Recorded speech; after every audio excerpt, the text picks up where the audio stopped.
Good morning students. आज हम exercise 3.3 solve करने से पहले रेखीय समीकरणों को हल करने की विधियों के बारे में बात करेंगे। तो एक्सरसाइज अभी 3.3 स्टार्ट नहीं कर रहे हैं, उससे पहले हम क्या करते हैं, थोड़े से समीकरणों को हल करना, किन किन विधियों से हम उनको हल कर सकते हैं वो सीख लेते हैं। सबसे पहली विधि है प्रतिस्थापन विधि, यानी आप एक रेखीय समीकरण के युग्म को हल करने की कितनी विधियां हैं, 3 विधि हैं।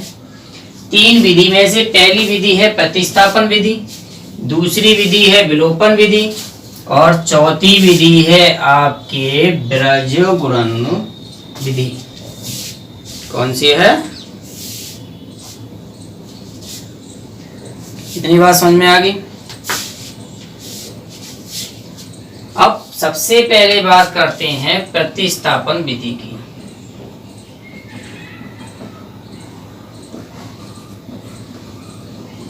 आपने अगर प्रतिस्थापन विधि सीख ली, कौन सी, नंबर 1 प्रतिस्थापन विधि, अगर आपने इस विधि को सीख लिया तो आपकी एक्सरसाइज 3.3 लगभग कंप्लीट हो जाएगी।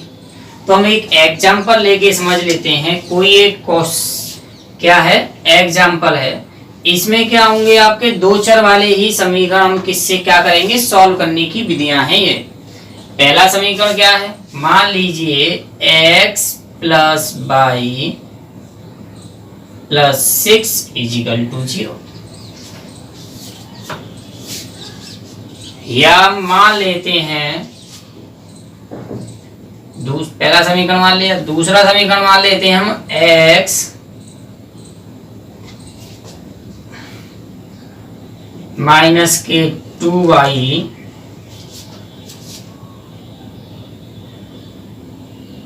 Minus 6 equal to 0। मान लिया ये 2 समीकरण है। ये समीकरण इस तरीके से भी हो सकता है, x plus Y equal to minus 6, x minus 2y equal to plus के 6। ऐसे भी ये सॉल्व हो सकते हैं, ऐसे भी हो सकता है ये, यानी ऐसी यहाँ पर कोई कंडीशन नहीं है। चलो दोनों प्लस प्लस के मान लेते हैं सब, ठीक है। क्या किया हमने, दोनों एक एग्जांपल हमने क्या मान लिए, प्लस प्लस के मान लिए। अब इन्हें किस तरीके से सॉल्व करेंगे। प्रतिस्थापन विधि क्या कहती है, कैसे भी हो सकता है, ध्यान रखिएगा। प्रतिस्थापन विधि ठीक, इस या तो समीकरण इस रूप में होंगे या समीकरण जो मैंने पहले लिखे थे उस रूप में होंगे, कोई सी में भी हो, आसानी से आप सॉल्व कर सकते हैं। सबसे पहले हमें क्या करना पड़ेगा, समीकरण नंबर 1 समीकरण नंबर 1 से हम क्या करेंगे, एक वैल्यू यानी x या y किसी एक का एक पक्ष, एक को रखेंगे लेफ्ट हैंड साइड में, बाकी के सबको रख देंगे राइट हैंड साइड में, यानी एक चर संख्या का मान निकाल लेंगे। यानी ये काय का है आपका, x को यहीं रखेंगे, इजिकल टू का सिंबल लगाएंगे। ये किसका है आपका, प्लस का, तो इधर जाएगा तो किसका हो जाएगा, माइनस का। ये किसका है, प्लस का, इधर जाएगा तो किसका हो जाएगा, माइनस का। तो ये बन गया आपका समीकरण नंबर 3। आपके पास x की वैल्यू क्या निकल आई, -6 माइनस के भाई। अब क्या करेंगे, इसको समीकरण नंबर 2 में रख देंगे।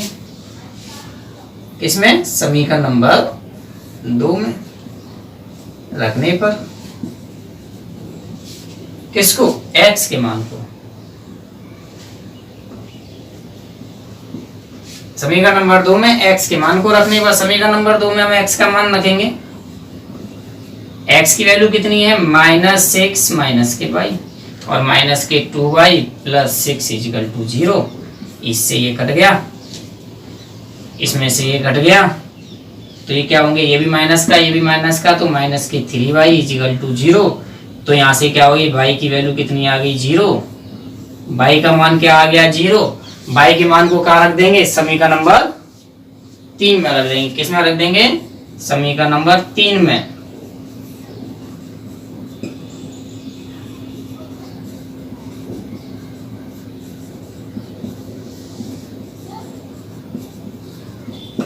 समीकरण नंबर 3 में y के मान को रखने पर y का मान रखेंगे तो x बराबर कितना निकल आया -6। इसी विधि को हम क्या कहते हैं? प्रतिस्थापन विधि कहते हैं। बात आगे समझ में?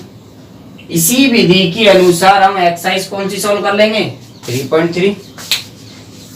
बात आगे समझ में? अभी एक्सरसाइज स्टार्ट करेंगे, उसमें इस प्रतिस्थापन विधि को दोबारा से समझ लेंगे। इतनी बात समझ में आ गई? इतनी बात क्लियर है? कोई प्रॉब्लम? आगे चलें। चलिए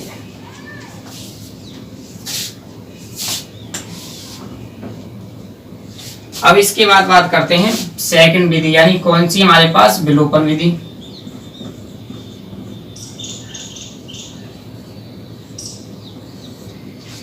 इसी समीकरण को ले लेते हैं विलोपन विधि में।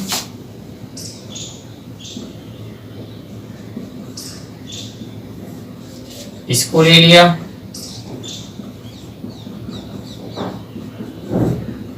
ठीक। बात है, ऐसे भी सॉल्व कर सकते हैं, ऐसे भी सॉल्व कर सकते हैं, कोई दिक्कत नहीं है। ये भी समीकरण यही है और ये भी समीकरण यही है। बस थोड़ा सा मैंने क्या किया है, x और y को लेफ्ट हैंड साइड में रखा है, और जो हमारी x जिसमें x और y नहीं है, जो कांस्टेंट वेरिएबल हैं, उनको कहाँ रखा है? राइट हैंड साइड में रख दिया है। इतनी बात समझ में आ रही है? कोई दिक्कत? इसके बाद में हमें करना क्या है, थोड़ा सा आप ये समझ लीजिए।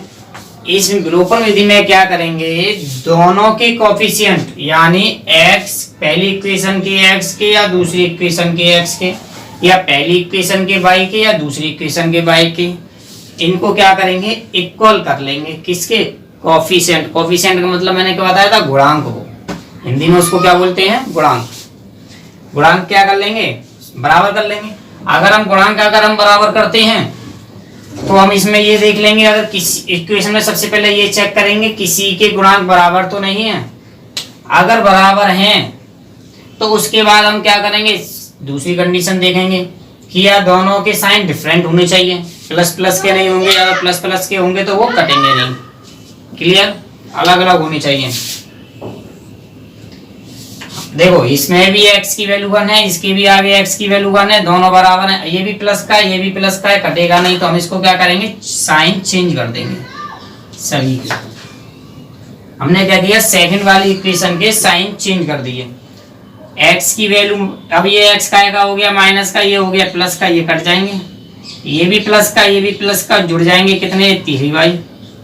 ये प्लस ये माइनस, ये भी कट जाएंगे। एक ऊपर वाला माइनस का है, नीचे वाला प्लस का है, ये भी कट गया। यहाँ वैल्यू कितनी आ गई, 0। y की वैल्यू कितनी आ गई, 0। देखिए इस वाली विधि से भी y की वैल्यू कितनी आई थी, 0। इससे भी कितनी आ गई, 0। y की वैल्यू 0 आ गई। किसी भी समीकरण में रख दीजिए, या तो 1 में या 2 में। तो मैं क्या रख देता हूँ, समीकरण नंबर 2 में पुट कर देते हैं।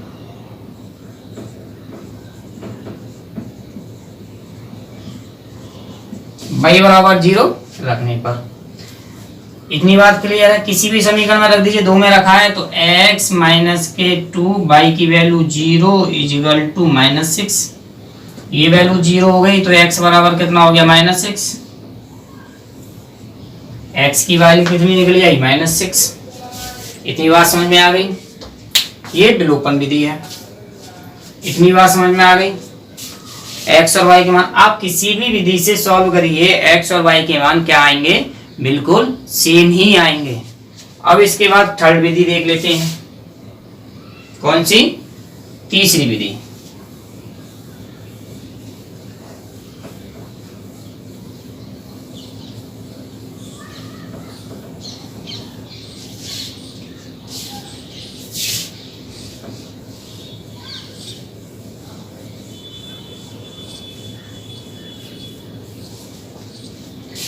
विधि देख लेते हैं कौन सी। दोनों प्रतिस्थापन हो गई, विलोपन हो गई। अब इसके बाद बात करते हैं विधि नंबर तीसरी।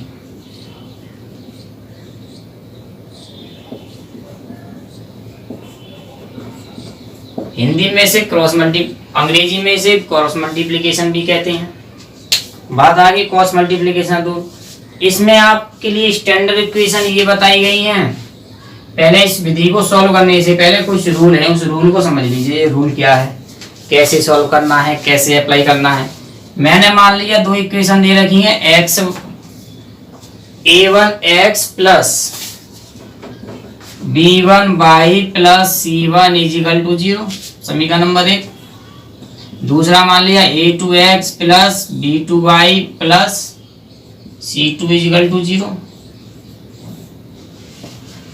इतनी बात समझ में आ गई। ये इसके क्या है, रूल है। ये दो स्टैंडर्ड समीकरण है। इस स्टैंडर्ड समीकरण को सॉल्व करने से पहले इसको हम दो तरीके से लिख सकते हैं। यहां पर लिखेंगे आप x, ठीक। जहां पर आप x लिखेंगे तो इसके और इसके गुणांकों को लिखेंगे। क्या लिखेंगे, y का गुणांक लिखेंगे और इसको लिखेंगे, और इस वाले y का सेकंड वाले इक्वेशन का y का गुणांक लिखेंगे और इसको लिखेंगे। इतनी बात समझ में आ गई। यहाँ लिखेंगे B1 B2 C1 और C2। ऐसे ही हम y लिखेंगे।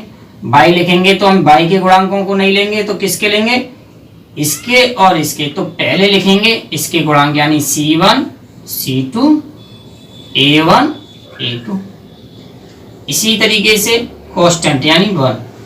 यहाँ पर क्या है, C क्या है, कांस्टेंट है। कांस्टेंट को मैं क्या मान के चल रहा हूँ, 1 मान के चल रहा हूँ।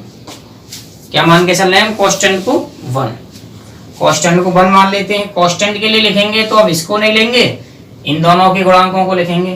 तो देखो आप लोगों ने देखा होगा जब यहाँ B1 था C1 था तो इसी से स्टार्ट हुआ था। किससे स्टार्ट हुआ था, ये y का C1 और C2 से। अब जैसे ही हम कांस्टेंट का स्टार्ट करेंगे तो कहां से स्टार्ट करेंगे, A1 A2, बचेगा क्या B1 और B2। ये चीज ध्यान रखिएगा, ठीक। इतनी बात समझ में आ गई, क्लियर है, इतना समझ में आ गया। इसके बाद आप x के नीचे आप एक अंडरलाइन खींचिएगा। B1 का मल्टीप्लाई C2 से करिएगा, ऊपर से करेंगे, एरो लगा दिया मैंने। तो B1 C2 फिर माइनस का सिंबल लगाएंगे, B2 और C2 का C1 का करेंगे। B1 C2 इन दोनों का आपस में मल्टीप्लाई, फिर माइनस का सिंबल लगाएंगे, फिर इन दोनों का मल्टीप्लाई कर देंगे, फिर यहाँ लगाएंगे बराबर का सिंबल, फिर भाई के नीचे अंडरलाइन खींचेंगे। इसी तरीके से इसका लिखेंगे C1 A2 minus C2 A1। इसी तरीके से फिर एक और इक्वल टू का सिंबल लगाएंगे, 1 लिखेंगे। 1 के नीचे क्या करेंगे, इसका मल्टीप्लाई इससे, A1 B2 माइनस B1 या A2 B1, कैसे भी कर लीजिए। इतनी बात समझ में आ गई। ये छोटा सा इसका रूल है, इसको थोड़ा सा ध्यान रखिएगा, ठीक। इतनी बात समझ में आ गई। दोबारा से एक्सप्लेन कर देता हूं। जब हम x का लेंगे तो x के गुणांक जो होंगे हम x के नीचे नहीं लिखेंगे, किसके लिखेंगे, y के और कांस्टेंट के। इसी तरीके से जब हम y को लेंगे तो y के गुणांक नहीं लेंगे, इसमें किसके लेंगे, आपके x के और कांस्टेंट के, ठीक। इसी तरीके से जब इस कांस्टेंट का लिखेंगे तो कांस्टेंट का नहीं लेंगे, आप x और y के लेंगे। जब हम मल्टीप्लिकेशन करेंगे तो इसको मैंने इसको ध्यान रखिएगा, B1 C1 C2, फिर यही यहाँ पर आएगा, फिर उसके बाद A1 A2 आएंगे। जो यहाँ से खत्म होगा वही जो x का खत्म होगा वही y के कोफिशिएंट द्वारा से वहीं से स्टार्ट होंगे, और जहाँ y के कोफिशिएंट खत्म होंगे वहीं से कांस्टेंट के कोफिशिएंट स्टार्ट होंगे। इतनी बात समझ में आ गई। अब देखो इसी तरीके से हम क्या करते हैं, क्वेश्चनों को सॉल्व कर लेते हैं।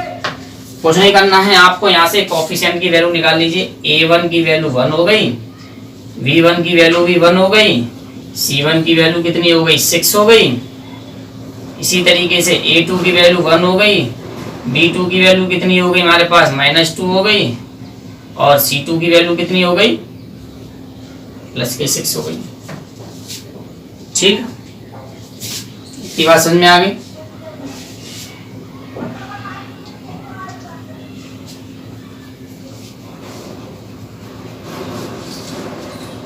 अपनी वैल्यू उठा के रख दीजिए। इसमें वैल्यू आप रखेंगे x अपॉन, डायरेक्ट लिखना चाहो डायरेक्ट लिख लीजिए, अलग अलग लिखना चाहो अलग अलग लिख लीजिए, या आप x के नीचे लिख लीजिए इस तरीके से जो मैंने लिखे हैं, उसके बाद लिख दीजिए।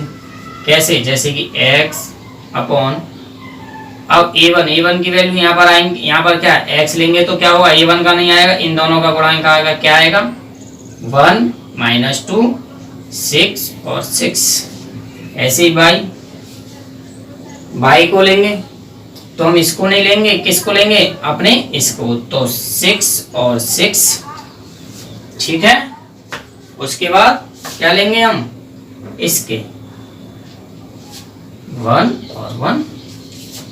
फिर ऐसे ही हम क्या लेंगे यहाँ पर 1 के साथ में क्या लेंगे, इसको नहीं लेंगे, इन दोनों को लेंगे, तो इन दोनों में कितने 1 और 1 माइनस, और आपका 1 और -2, x इसके नीचे लिख देंगे, ठीक है।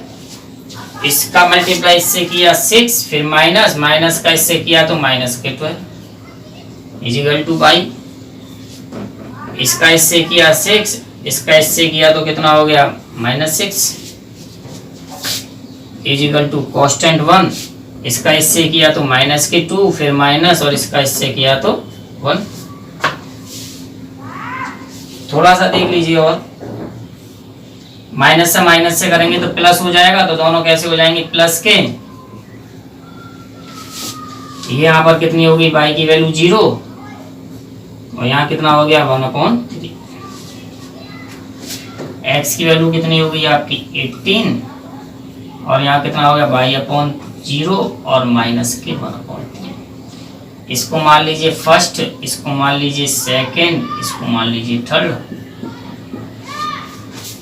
और थोड़ा सा इसको रफ कर देते हैं।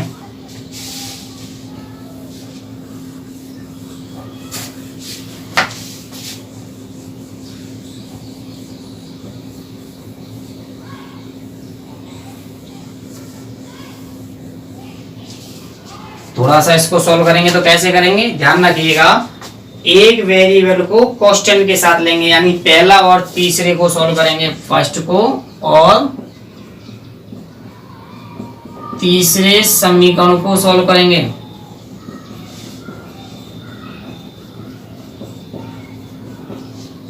आप लोग हल करेंगे तो x/18 इजिकल टू कितना हो जाएगा, -1/3। 3 का मल्टीप्लाई इसमें हो जाएगा x में, 3x, और ये हो जाएंगे -18। x इसमें डिवाइड चला जाएगा, -18/3, इससे कट जाएगा 6 बार, आंसर कितना हो जाएगा -6। आप लोगों ने देखा होगा कि हमने x की वैल्यू तीनों विधियों से कितनी आई, -6 आई। इस x का मान कहाँ रख, अब ठीक है x का मान निकल आया, फिर क्या लेंगे सेकंड का और थर्ड का। तो समीकरण नंबर दूसरा और तीसरे को हल करने पर हल करेंगे तो y/0 इजिकल टू कितना हो जाएगा, -1/3। जब y का मल्टीप्लाई इससे होगा तो वैल्यू कितनी हो जाएगी 0। बात आई समझ में, क्या हुई, बात आ गई समझ में। अब हम x की और y की वैल्यू निकाली, हमने तीनों विधियों को हल करना सीख लिया। हल करने सीखने के बाद में हमारे पास क्या आई, अब ऐसे कौन कौन से समीकरण हैं जिनको हम हल करेंगे या हल कर सकते हैं। अब समीकरणों को, बीजगणित की समीकरणों को हल करने के लिए कुछ स्थिति हैं। क्या है, रेखीय समीकरणों को हल करने की क्या है, स्थिति है। कौन सी, बीजगणितीय स्थिति। वो 3 स्थितियां हैं। कौन कौन सी स्थितियां हैं, 3 स्थितियां हैं। कौन कौन सी स्थितियां हैं, सॉल्व करेंगे हम, उन्हीं को सॉल्व करेंगे बस केवल। थोड़ा सा इसे रफ करते हैं।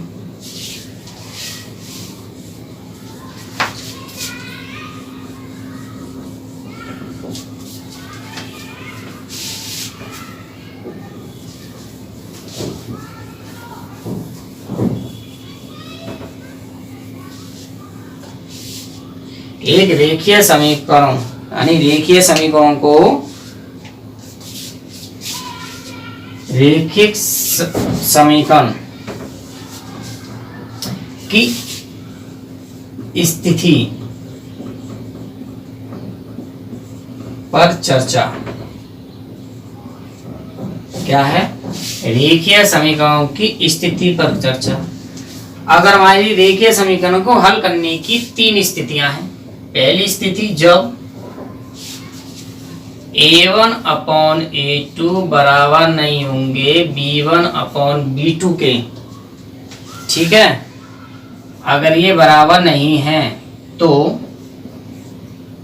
क्या होगा,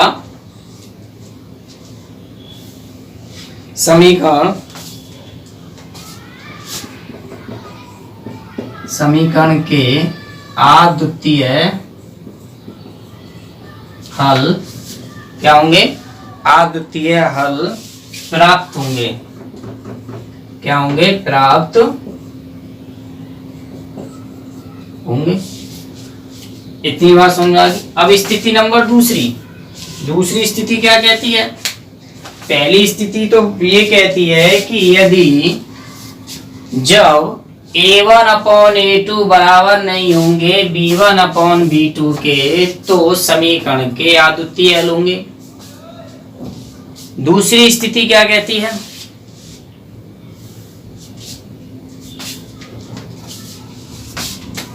जब A1 अपॉन A2 बराबर B1 अपॉन B2 बराबर C1 अपॉन C2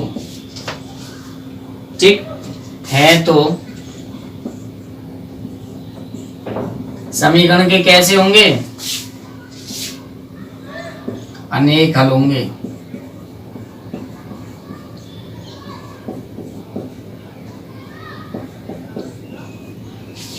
कैसे होंगे, अनेक हल होंगे। तीसरी स्थिति ये कहती है, जब A1 अपॉन A2 बराबर B1 upon B2 not equal to C1 upon C2 हो, तो समीकरण के कोई हल नहीं होंगे। इतनी बात समझ में आ गई। ये तीन स्थितियां हैं। अगर हम बीजगणितीय समीकरणों को हल करेंगे, हल करने से पहले हम इन तीनों स्थितियों को क्या करेंगे, चेक कर लेंगे। जहां पर वो हमसे बोलेगा कि समीकरण को चेक कीजिए और फिर बताइए कि समीकरण के हल होंगे या नहीं होंगे। सर ये आप लोगों के मन में एक क्वेश्चन उठ रहा होगा कि ये वाली तीन स्थितियां हमने पहले भी कराई थी। जो हमने पहले कराई थी वो ग्राफ, ये जो हम ग्राफ को सॉल्व करते हैं उनकी तीन स्थितियां थी। इसी तरीके से बीजगणितीय समीकरणों को जब हम हल करेंगे तो उनकी भी तीन स्थितियां होंगी अलग अलग। बस कंडीशन वही है, केवल रूप अलग है। वहां पर हमने आप लोगों को बताया था कि अगर ये कंडीशन होती है तो वैल्यू कैसी होंगी, सतत होंगी। वैल्यू कैसी होंगी, असतत होंगी। तीन कंडीशंस आपको वहां भी हमने लिखाए थे। ठीक,